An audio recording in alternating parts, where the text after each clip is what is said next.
So a lot of times children, especially in the neighborhoods that we grow up in specifically talking about like the Milwaukee neighborhoods, because that's what I am familiar with, we're confined to these schools where we have teachers who sometimes tell us that we're stupid, or who tells us that we have certain diseases that they've diagnosed us with themselves, or they just can care less about the education that we are given. And so we grow up, and these are the things that we grow up with, feeling that we're not intelligent enough, or feeling that we're not meaningful enough, or feeling like we'll never be able to reach heights that our parents told us that we could, because we're with these people 8 hours a day. And I specifically have encountered certain situations like this.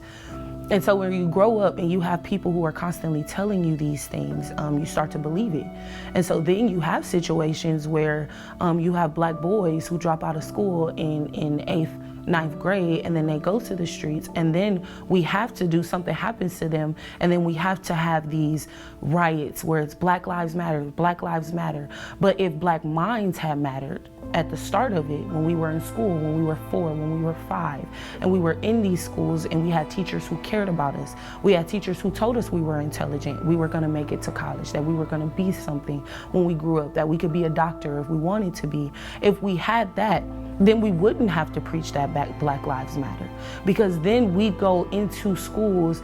appreciating the teachers that we have, or appreciating the work study that we're giving, or appreciating the environment that we're around. And that's specifically why I love Choice so much, because going from those schools where I heard that you're not going to be anything, or that you have ADHD because you can't sit down, and going to a school